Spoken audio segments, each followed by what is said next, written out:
Olá pessoal! Nesse episódio de Veículos e Histórias, vamos conhecer a fabricante norte-americana de caminhões International. A corporação que teve origem no ramo agrícola foi a única fabricante norte-americana de pesados a tentar a sorte no Brasil. Porém, todas as suas tentativas fracassaram, sendo a única a fabricar um legítimo Big Rig americano com escapes para cima e tudo. Já nos Estados Unidos, é uma fabricante muito tradicional, fazendo veículos há 115 anos. Mas antes de começarmos, eu peço para que se inscrevam no canal e ative o sininho para sempre acompanhar os nossos conteúdos. Então vambora! Cyrus Hall McCormick nasceu no dia 15 de fevereiro de 1809, na comunidade de Rafin, no estado da Virgínia. Ele era filho de Robert McCormick Jr., que era uma pessoa que adorava inventar coisas, e criou uma segadeira puxada a cavalo e uma debulhadora de grãos. No entanto, suas invenções não funcionavam muito bem. Seu filho Cyrus tinha a mesma aptidão para invenções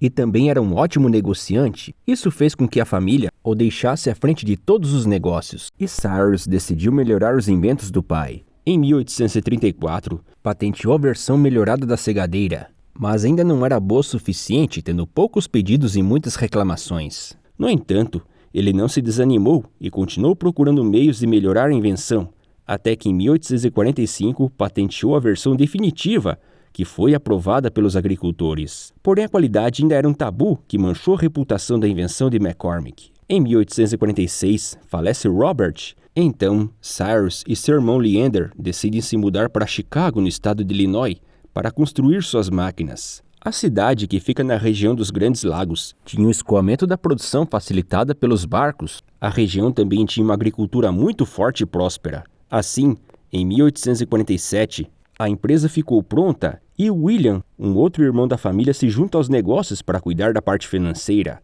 nascendo assim a Cyrus H. McCormick & Brothers. Graças às boas práticas e qualidade, economia de custos e pós-vendas, a empresa cresceu muito, tanto que no ano de 1856 a McCormick já produzia mais de 4.000 segadeiras por ano. Mas em 1871, aconteceu o grande incêndio de Chicago e a fábrica ficou completamente destruída. O incêndio destruiu centenas de casas e edificações por toda a cidade, sendo que a causa do incêndio nunca foi esclarecida de fato. Porém, muitos acreditaram que a causa do incêndio foi uma vaca que derrubou um lampião no celeiro. A esposa de Cyrus, Nancy Fowler McCormick, pôs a empresa em ordem e reconstruiu a fábrica, reinaugurando a mesma em 1873. A essa altura, Cyrus não estava muito bem de saúde e ficava cada vez menos na empresa. Em 1879, a empresa passou a se chamar McCormick Harvesting Machine Company. E no dia 13 de maio de 1884, falece Cyrus Hall McCormick aos 75 anos. A empresa passa a ser administrada pelo seu filho mais velho, Cyrus McCormick Jr.,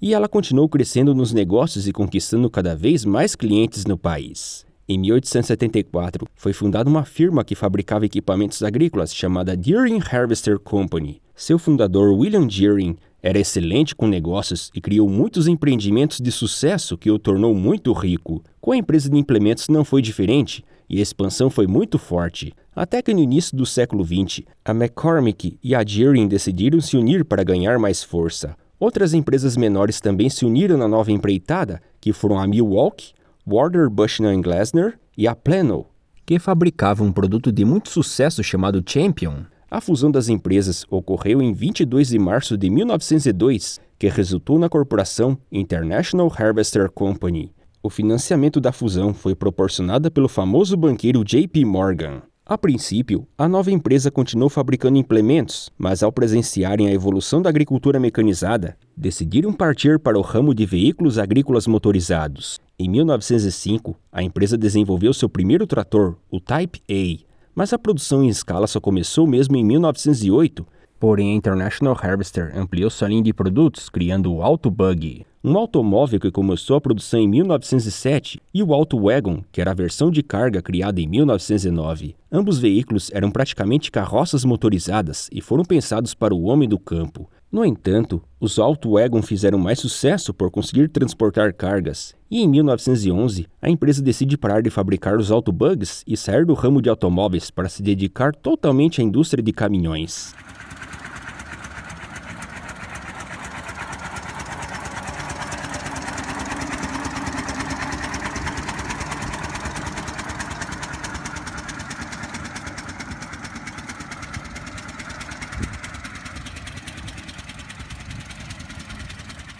Os Auto-Wagon ganharam ótima reputação por ser robusto e confiável, que passou a conquistar também o público das áreas urbanas. Em 1915, lançaram o Série F, um veículo de aparência robusta e menos parecido com carroça, porque já tinha pneus e sua frente era o estilo Renault com radiador atrás do motor. Nos anos 20, surgiram os modelos S para transporte leve e 63 para carga pesada. Os caminhões da International Harvester continuaram sua expansão não só nos Estados Unidos, como em outros países, como o Brasil, que foi a terceira montadora a se estabelecer no país em maio de 1926, logo depois da Ford e da Chevrolet. A empresa passou a montar seus caminhões no regime CKD em São Paulo, capital, onde conseguiram conquistar uma boa fatia do mercado. Nos anos 30 surgiu a série C de caminhões, que possuía cabine de aço. O modelo também passou a vir na versão cavalo mecânico. Em 1937 veio a série D, que veio para substituir o C, sendo que o para-brisas passou a ser repartido ao meio, e poderia vir também na versão cabine avançada, uma configuração que estava ganhando preferência no país graças às normas de transporte dos Estados Unidos. Em 1938,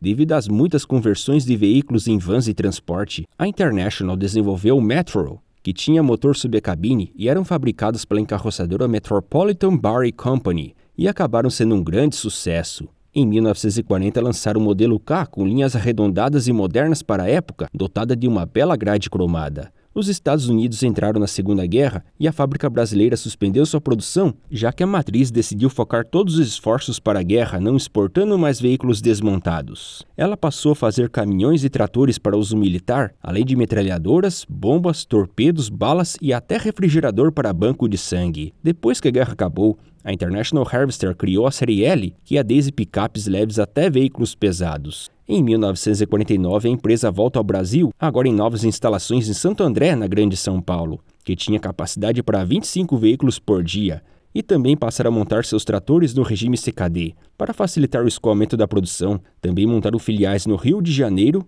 Porto Alegre e em portos do Nordeste. No mesmo ano de 49, foi lançada a linha R, que na metade dos anos 50 foram os primeiros modelos a vir com motor V8, sendo que até então a empresa só fazia motores de 6 cilindros em linha. A série V foi lançada em 1953 e foi pensada em acomodar motores maiores como o V8. Nesse mesmo ano decidiram competir mais sério no ramo automotivo, lançando o SUV Travelall, que concorria diretamente com a Chevrolet Suburban. Nessa época, a International Harvester decidiu entrar na linha de caminhões pesados, usando mecânicas terceirizadas da Cummins e Detroit Diesel. O primeiro caminhão grande com motor diesel da empresa foi o Emeryville, cujo modelo é uma homenagem à cidade de onde ele era produzido, que fica no estado da Califórnia. E esse caminhão conseguiu fazer muito sucesso.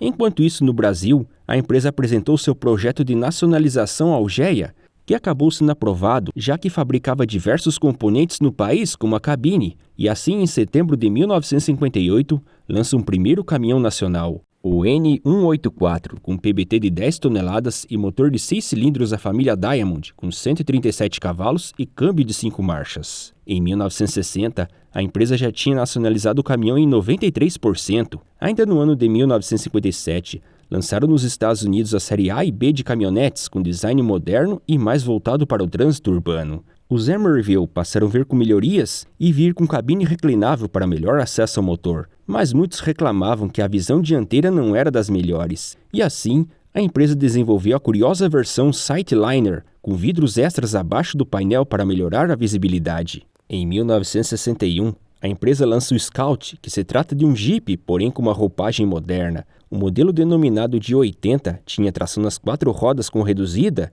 e, graças ao seu belo design, foi um grande sucesso que não só conquistou o público que queria veículos para trabalho, como também quem queria só um veículo para passear. Em 1962, lançaram o sucessor da série RV, que se chamava Loadstar. O modelo foi o primeiro médio que passou a contar com opções de motores diesel. Os motores da Perkins 6354 já eram usados nos tratores da marca e passaram a usar também nos caminhões. No entanto, as vendas eram fracas, pois a gasolina ainda era muito barata na época. Também no mesmo ano de 62, lançaram o primeiro pesado bicudo da marca, o Fleetstar. Nos modelos mais leves vinham com motores V8 a gasolina, mas na série 2000 e 2070 vinham com motores diesel de alta cilindrada. Na mesma época, a empresa brasileira lança o motor V8 de fabricação nacional e desenvolvia 160 cavalos. Em 1963, a empresa ingressa no mercado de chassis de ônibus com o modelo NFC 183. Esses chassis foram o primeiro da marca a vir com motor diesel, um Perkins de 128 cavalos e o curioso V8 AGLP.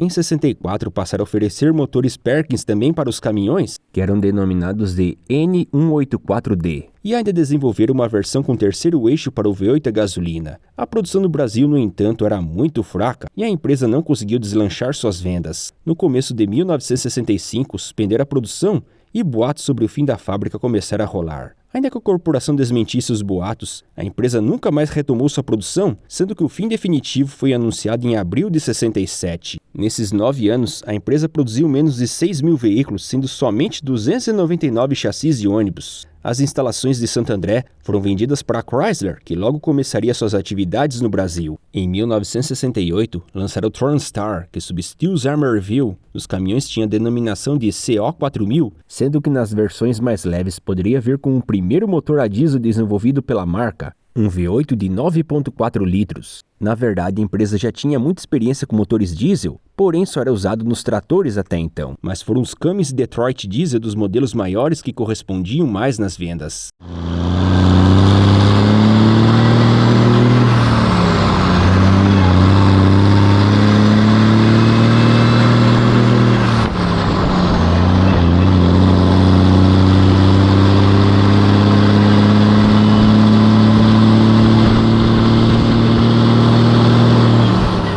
No ano seguinte lança um modelo convencional batizado de D400 e no mesmo ano de 1969 lança a série D de caminhonetes leves que poderiam vir com tração traseira ou 4x4 e eram equipados com motores de 6 a 8 cilindros a gasolina. O Travelall também teve seu design modificado para acompanhar as caminhonetes. Em 1970, lançaram o Super TronStar, que vinha com Detroit Diesel V12, se tornando um dos caminhões mais potentes da época. Também surge o Unistar, um modelo com tração total que transmitia a tração para a roda dianteira quando as traseiras começavam a perder força. E surge também o Cargostar, um modelo médio de cabine avançada que substitui os Loadstar de cara chata. Para 1971 surge a série 4200 e 4300 com capô mais curto ou mais longo.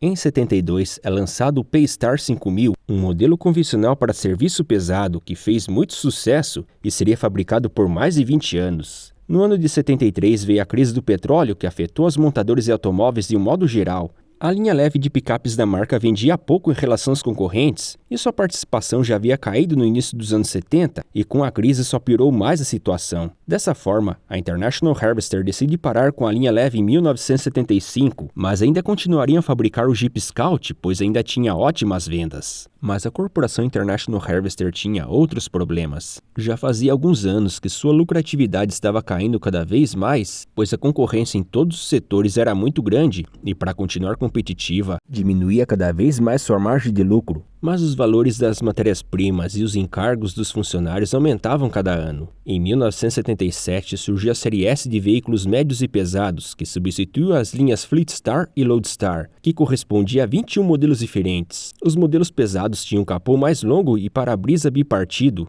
Para tentar resolver o problema dos lucros, a International Harvester contratou Art McArdle para presidente em agosto de 77. McArdle tinha sido presidente da Xerox por mais de 10 anos e começou com um programa agressivo de corte de custos e modernização de suas plantas, conseguindo um lucro recorde sendo o maior dos últimos 10 anos. Ainda que os lucros fossem bons para os padrões da corporação, era a metade do que era obtida pelas concorrentes como John Deere e Caterpillar. No ano de 79, McArdle decidiu pressionar o sindicato para diminuir o salário do pessoal para cortar mais custos. Isso fez a empresa entrar em uma greve no dia 1º de novembro de 1979. Art tinha uma postura irredutível e acreditava que o sindicato ia ceder logo. Porém, a greve durou longos 172 dias, sendo considerada uma das mais longas dos Estados Unidos. Em 20 de abril de 1980, a greve acabou, mas deixou a corporação num prejuízo muito grande. Nesse mesmo ano, foi o último em que fabricaram o Jeep Scout, saindo de vez do ramo automotivo. Em 81, lançaram a série pesada CO9000,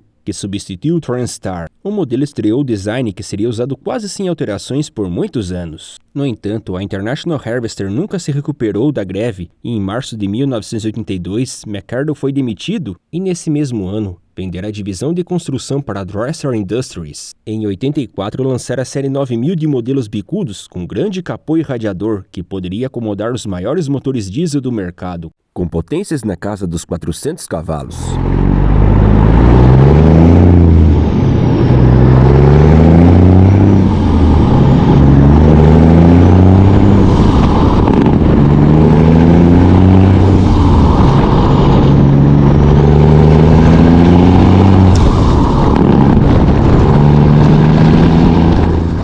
Em 1985, a divisão agrícola foi comprada pela Case, cujos produtos passaram a se chamar Case International Harvester. A divisão de caminhões e motores se tornou o Grupo Navistar, sendo que os produtos, por não terem mais relação com a agricultura, passaram a ser chamados somente de International. Em 87, lançaram a série 8000 de caminhões pesados, que possui a cabine aerodinâmica para economia de combustível e parte de seus componentes seria usados para a série 4000 de caminhões médios lançados no ano seguinte. Nos anos 90, a empresa manteve seus produtos que continuaram tendo boas vendas e também tentaram voltar ao Brasil, sendo que em 1997 fez um acordo com a Grale de usar uma parte da planta para construir os caminhões da marca, para vender tanto no mercado interno como para exportação. A International Caminhões do Brasil Limitada começou suas atividades em 1998, quando lançaram a linha média 4000 com duas versões, a versão 4700 com tração 4x2 e a 4900 que poderia vir com a opção de tração 6x4. No ano seguinte, lançaram o pesado 9200, que foi o primeiro e único caminhão ao estilo norte-americano com capô longo, cabine grande e escapes para cima a ser fabricado no Brasil. Ele vinha equipado com motor Cummins de 380 cavalos. E já no ano 2000, a empresa lança outro pesado, o 9800 de cabine avançada, que foi o último modelo fabricado pela marca nos Estados Unidos com esse tipo de cabine, que saiu de linha em 1999. No entanto, a fábrica brasileira iria continuar fabricando para vender no país e exportar para a África do Sul e Oceania. Nessa época, a fábrica dos Estados Unidos fez uma mudança radical na linha. A linha P-Star 5000 foi renovada, enquanto que a série 4000 foi reestilizada e passou a se chamar Durastar. Também lançaram a série 7000, que era para trabalhos pesados com uma construção civil. E ainda lançaram a série 8000 de cabine aerodinâmica, e voltou a usar o nome TranStar. A série 9000 convencional passou a ser o maior da marca, tendo sua frente um pouco reestilizada. E ainda, a sede da empresa, que ficou praticamente um século no mesmo local em Chicago, se mudou para Warrenville, no estado do Illinois. No entanto, as vendas no mercado brasileiro iam devagar, por conta do índice de nacionalização ser muito baixo, e usavam mecânicas muito exóticas. Com vendas abaixo das expectativas, a International deixou de vender caminhões no Brasil em 2002, porém sua produção continuava a todo vapor para o mercado externo. Os modelos foram reestilizados e suas vendas aumentaram.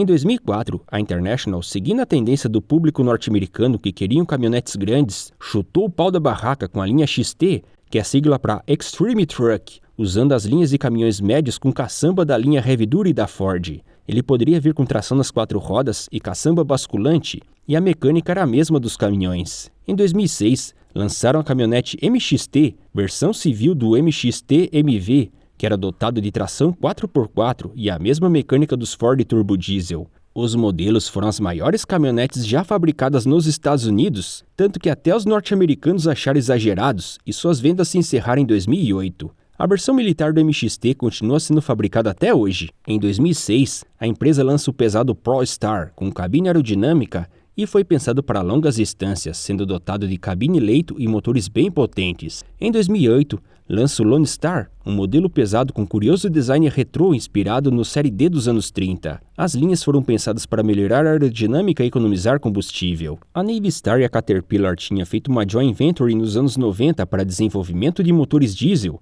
mas em 2009 decidiram estender a aliança, criando a NC Square. O grupo tinha planos ambiciosos de desenvolver caminhões para vender no mundo todo, e o Brasil estava nos planos de expansão da nova firma. Porém, esses planos não deram certo e a Caterpillar saiu da aliança, sendo que o único produto originário desse grupo é a linha CT, que foi vendida na Austrália, que nada mais é que um ProStar com outra marca. No Brasil, a Navy Star manteve os planos de retorno ao país, que estava passando por um momento de grande crescimento econômico. Dessa vez, a fábrica se instalou em uma unidade própria em Canoas, no Rio Grande do Sul, ao lado da fábrica de motores MWM International, que ficou pronta em 2013. A empresa relançou o modelo 9800i, que estava reestilizado, e agora o motor Cummins tinha 410 cavalos. Para a linha média, lançaram o bicudo Durastar, podendo vir com tração 4x2 a 6x4, que dessa vez vinha com motor MWM X12 de 274 cavalos. Porém, os modelos de cara chata eram desconfortáveis, não tendo bom amortecimento de cabine,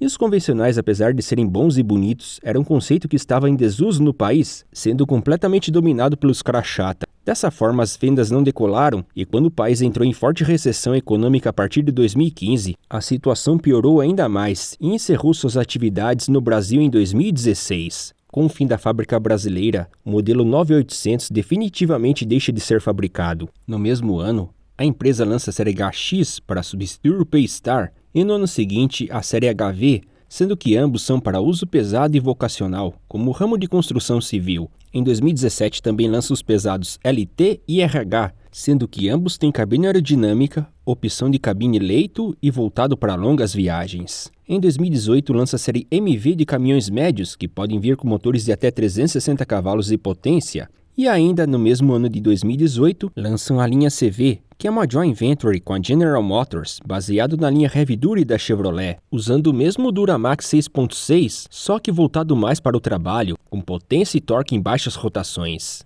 Em 2021, a empresa entra na onda dos veículos elétricos, lançando o EMV, cuja autonomia do caminhão médio é de 217 km, sendo ideal para o uso urbano. No mesmo ano, a empresa é comprada pelo grupo alemão Traton, que é uma subsidiária do grupo Volkswagen, que administra a divisão de caminhões da marca, sendo dona também da Scania e da MAN.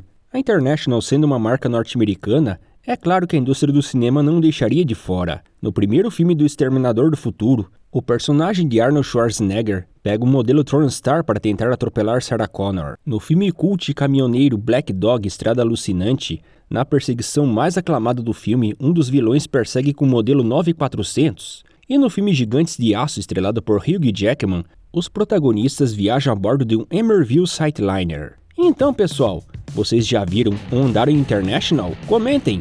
Espero que tenham gostado do vídeo, então deem um like e compartilhem. E eu me despeço ao Roku de International. Até logo e fiquem com Deus!